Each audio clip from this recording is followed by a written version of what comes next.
Let's turn to Chris Krebs, Chief Public Policy Officer at SentinelOne and the former director of the Cybersecurity and Infrastructure Security Agency known as CISA. So, Chris, it's good to see you. Thank you. Talk to me about the national security concerns about ByteDance, Chinese, company, Chinese-owned, where China has laws that Beijing, the government, has access to everything that is in their companies. Right. There's no such thing as, a privacy or a barrier there. Right. And this really does get to the heart of the mechanics of the legislation seeking to gain a change in control.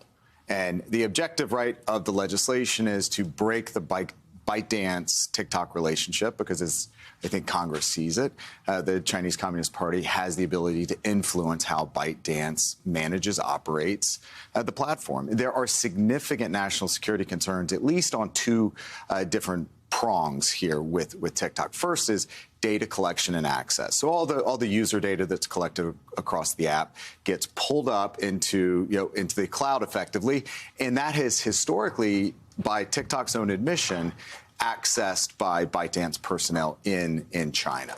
And that's obviously a privacy issue. That's a national security issue.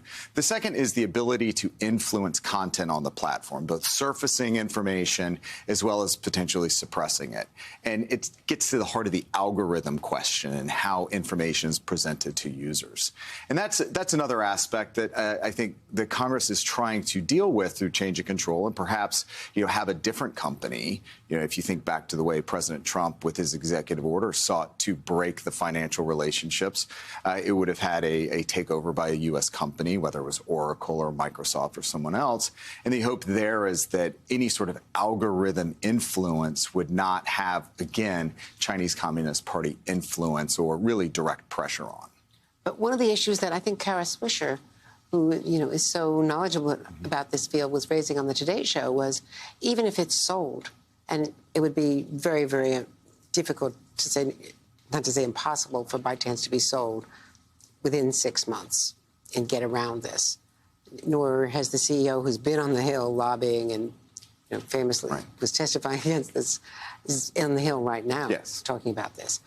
But even if it was sold, wouldn't that new company get the algorithms? Wouldn't China still have the algorithms, rather?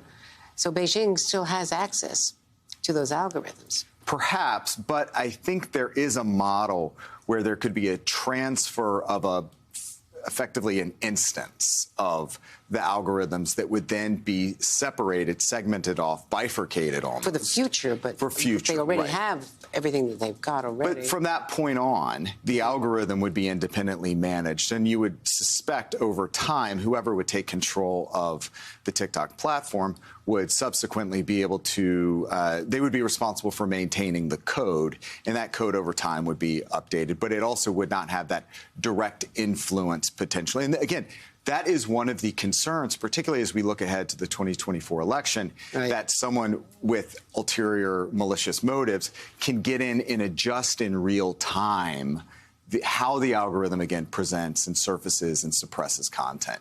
So if you have that break in 6 months, and granted we're getting there, and the Senate's going to have to act if folks want to see this get into law and deal with the 6-month divestment period. At that point, then the hope is that the algorithm would be separated from any net new influence. Treasury Commerce Secretary, Gina Raimondo, was interviewed by Eunice Yoon on CNBC, expressing her concerns about it. TikTok presents serious national security risks to the people of the United States, data privacy risks, significant national security risks. So you would support a ban? I would. And she was in China when she did that interview.